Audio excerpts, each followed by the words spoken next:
Hello, beginning orchestra students. I'm happy to see you. I would like to review a few things to keep in mind while you practice and then hoping you'll play along with me. I would like to start today with the bow. This is a cello bow, and I have a violin bow here as well. And you want to make sure that your bow is tightened enough, and then you also want to make sure that you've added some rosin. When you add rosin, you don't need to use too much, but just enough so that when you pull it, it has good contact and vibration for the string.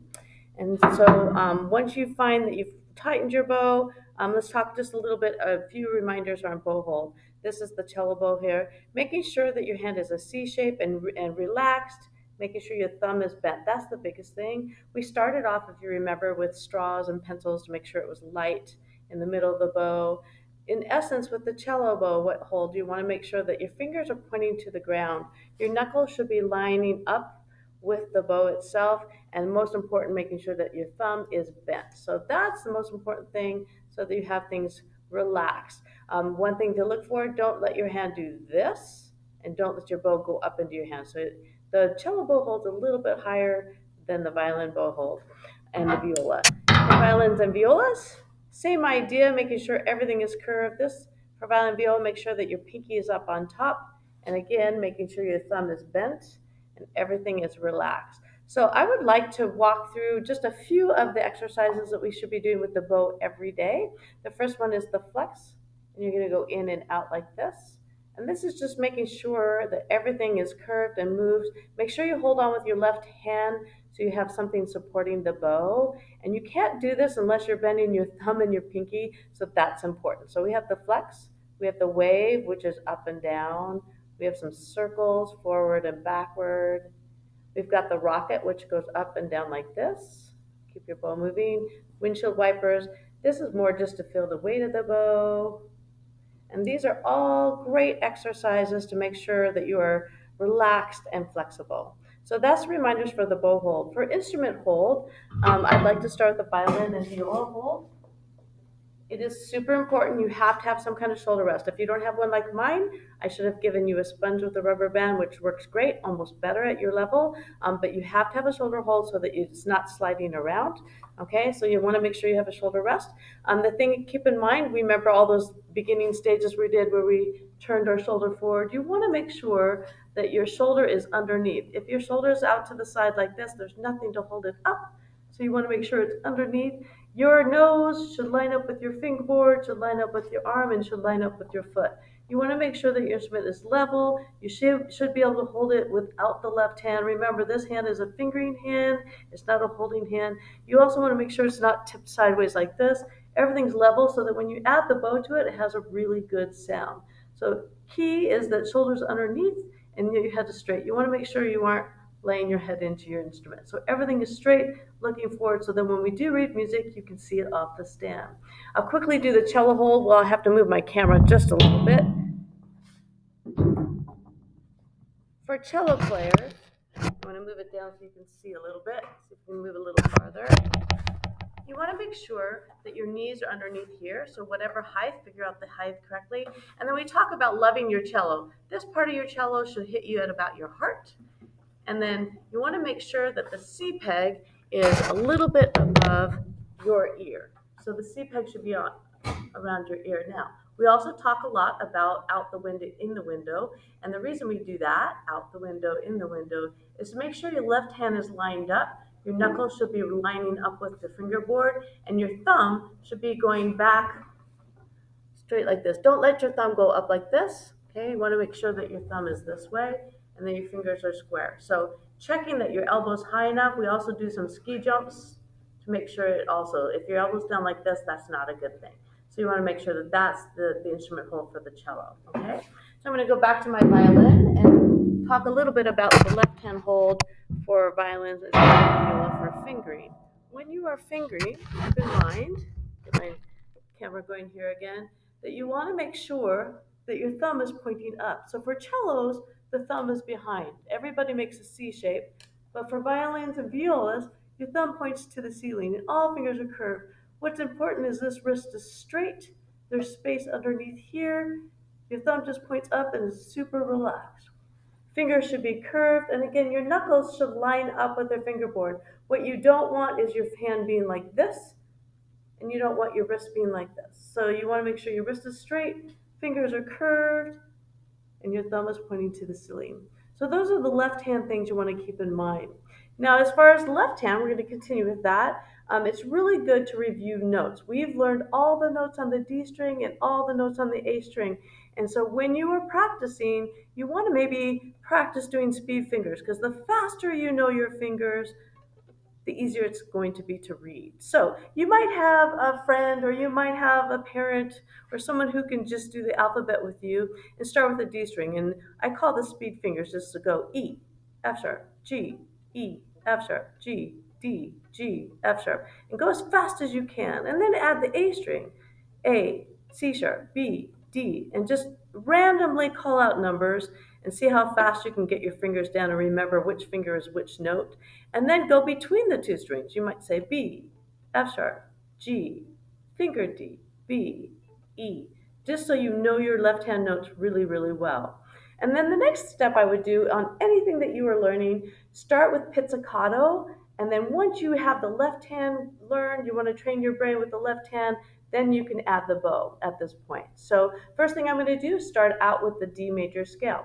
I'd start slow and I would do pizzicato, which is plucking the string, and I would do four of each and then four rests, and that way gives you a little bit of time to think about the next note. So here we go. I'm going to do four Ds, D, D, D, D, wait, first finger E, go, E, E, E, E, wait, F sharp, and go, F sharp, F sharp, F sharp, F sharp, wait, finger G, go,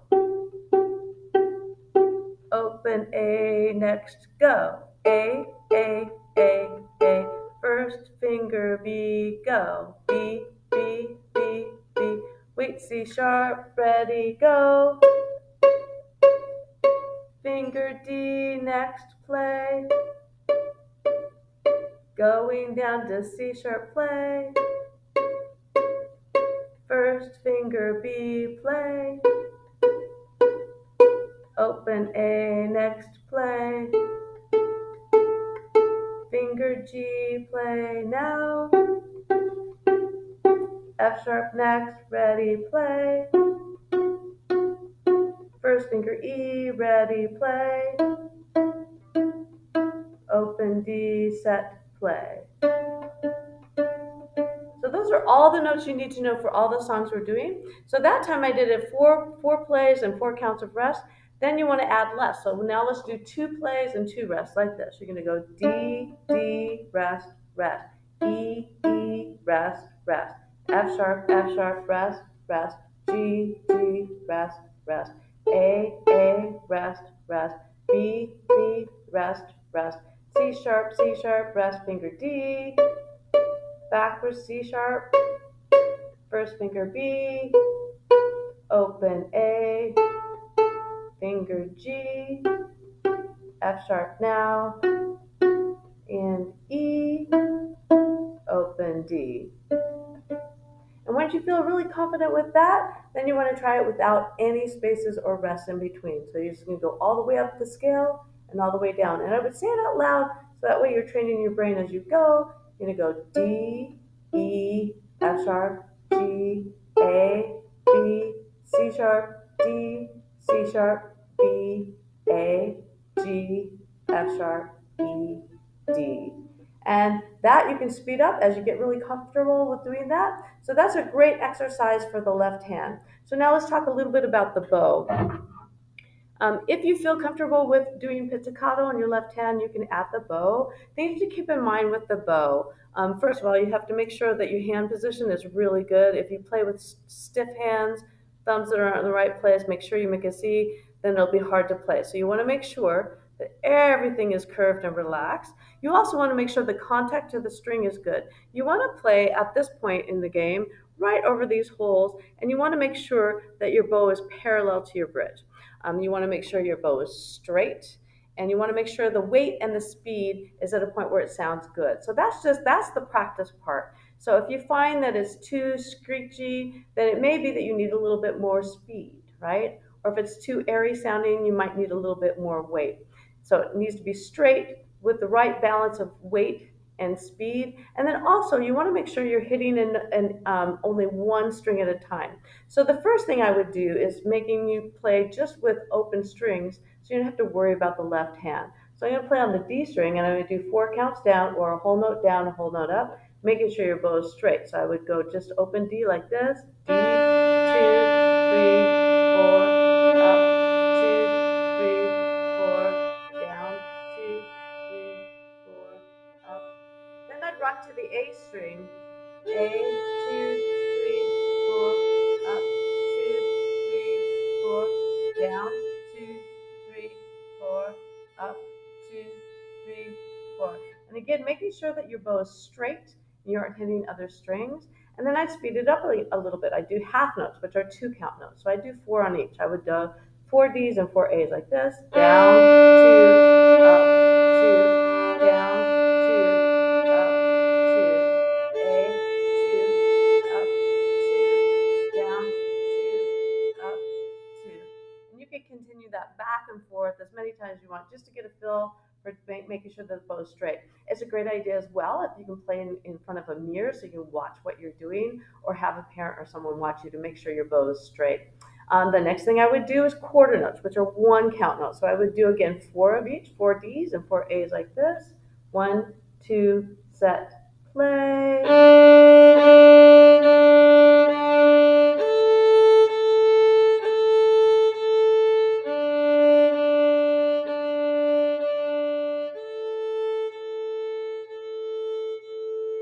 And what's really important is you're using the whole bow. Some students want to use just this much bow, and that's a little too easy. I think you're ready to make sure you go all the way down and make sure it's straight. Now I want to review quickly the next bowing patterns we're going to do. I know most of us, we've done pepperoni pizza, but we haven't done the other ones. Pepperoni pizza, I would do one of each. Here it is.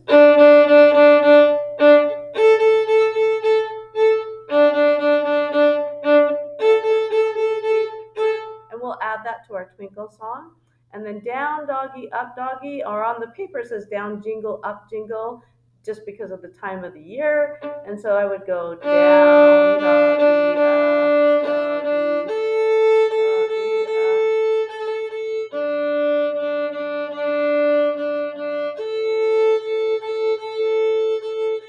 And what I haven't taught you yet is the little tiny motorcycle.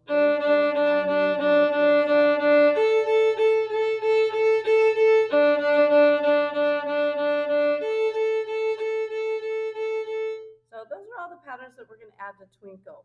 If you feel really comfortable with that, your bow is straight, you have a really solid, strong sound, you can add that to the scale. So the next step I would do, and I'll just give an example of pepperoni pizza on the D major scale. And this, now you're adding the left hand with the bow. F sharp,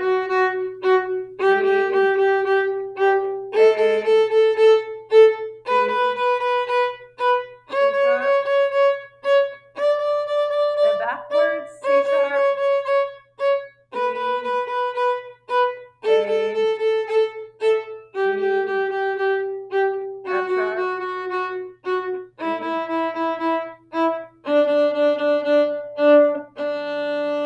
Now, if you feel like that's a little bit too fast, you can always add space in between, like we did at the beginning with the fingers. So you can just do wait to next note. Wait to next note. So if you feel like it's going too fast, add some rest in it, and then when you're ready, take the rest back out. Okay, so we just, as a quick review, we just did some bowing things with open strings, no fingers, just to make sure the bow is straight, with good weight and speed, with a good sound. And then once we felt we were ready, add the left hand. So now what I'd like to do with you is I'm going to go through some of the songs with you. You can choose to do this pizzicato or bow, but eventually we want everybody doing the bow. So I'm going to do the Twinkle song first, and I'm going to do it with the bow, and then I'll add the variations as well. Okay, so here's Twinkle. We're going to go about this tempo.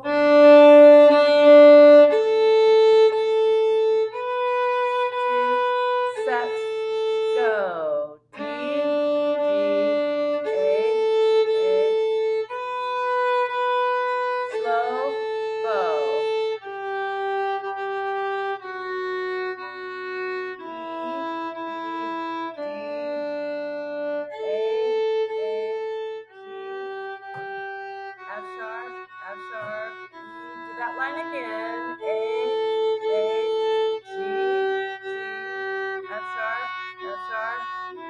back to the beginning, line 1.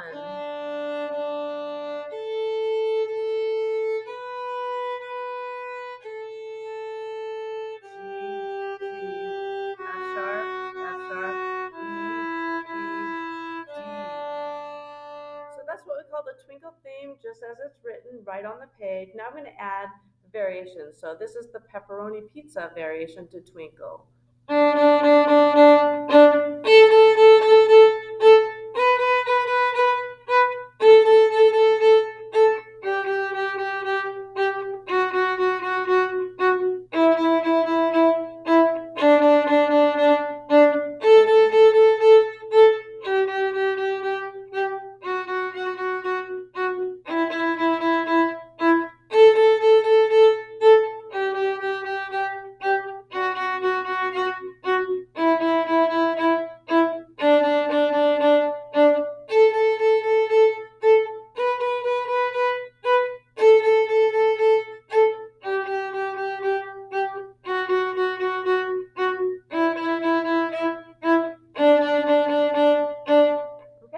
And then the next one would be the down doggy, up doggy, or the down jingle, up jingle.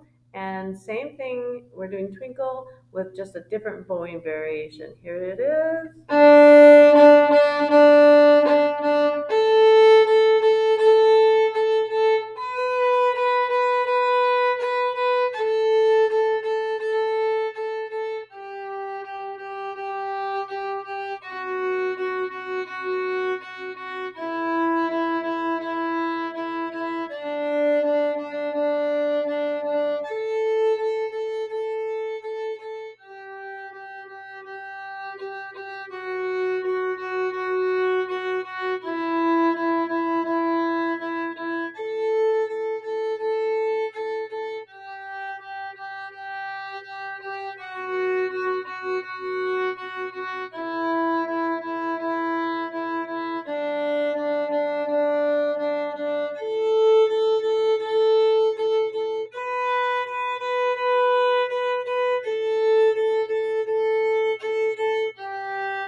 Last one is little tiny motorcycle. Same thing with twinkle.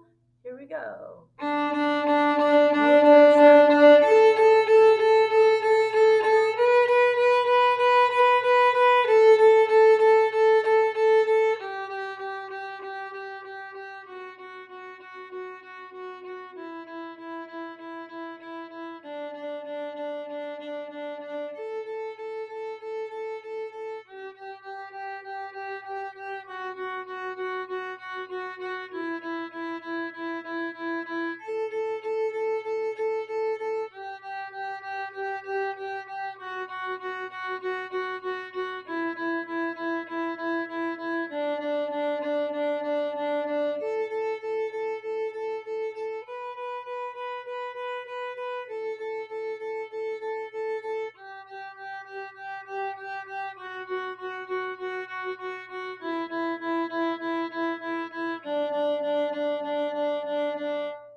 So those are all the variations we're going to do with Twinkle. Remember, all of these songs you want to have by memory. So if you felt like that was too fast, go back a few steps, learn the left hand, pizzicato, then add the bow, and then start slow, and you can always speed it up. Okay. So the next one I want to do with you is is also on the papers here that I copied for you, is the French folk song.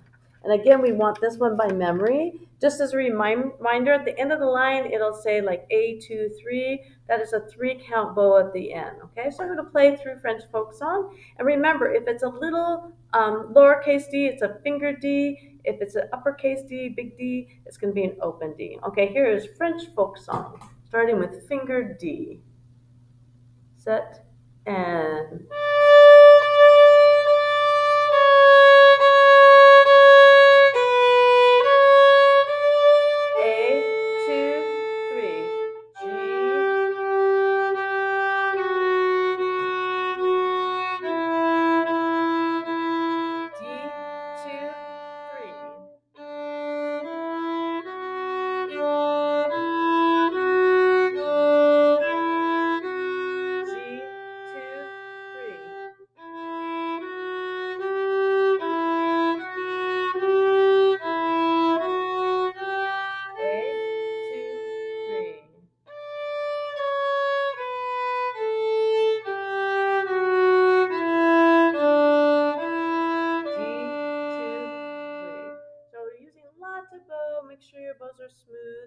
that's French folk song. The next one I'd like to do is allegro. And allegro, the first two lines are what we call staccato or sticky bows, short sounds, short bows. And then you'll see some circle bows. So a circle bow means you do a circle and go back to the frog. Lines 3 and 4 are slower tempo. So we slow our bows down, make it smooth, and we also slow down. And then we go back to lines 1 and 2 with a faster tempo and a staccato short notes, okay? So here is allegro, starting with finger D.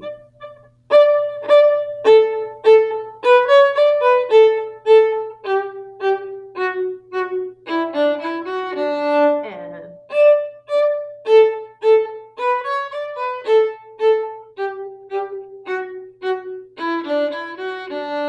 slow bows.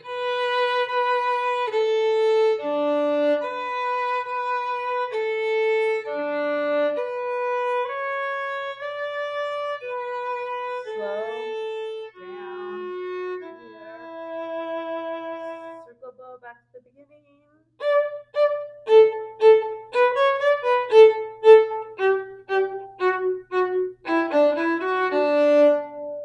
And I think that one tends to be most everybody's favorite. Okay, so I'm going to go on and play a few more that are on there. Song of the Wind. And this Song of the Wind is fun. It also has a place where you're going to lift your bow. Here is Song of the Wind.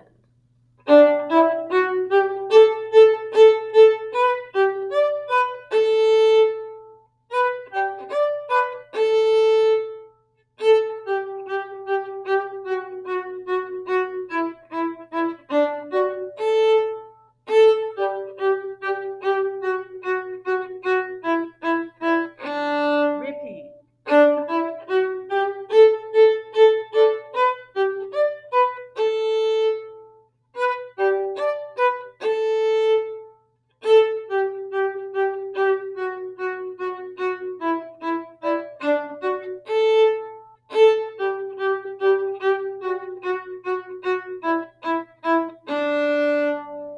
And again, if you feel like that's too fast, because that's kind of a quick pace, you can slow it way down and speed it up when you're ready. And again, start with knowing the left hand, train your brain first, do pizzicato, and then add the bow. Okay, the last one, this is lightly row.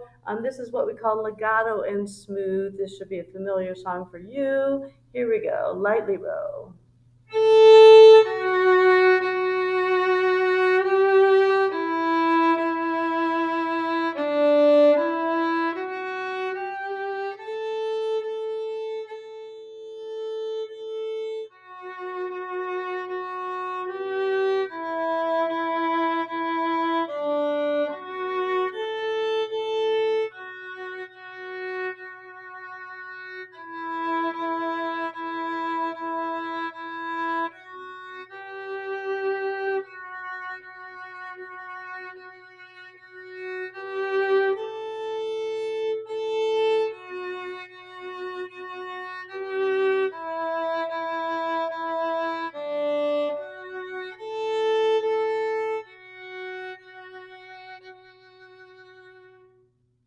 And again, remember, I took all of these songs up to tempo, up to speed. So if you're feeling like it's kind of fast, just take it slow, learn the left hand, do pizzicato, and then add the bow. So start slow.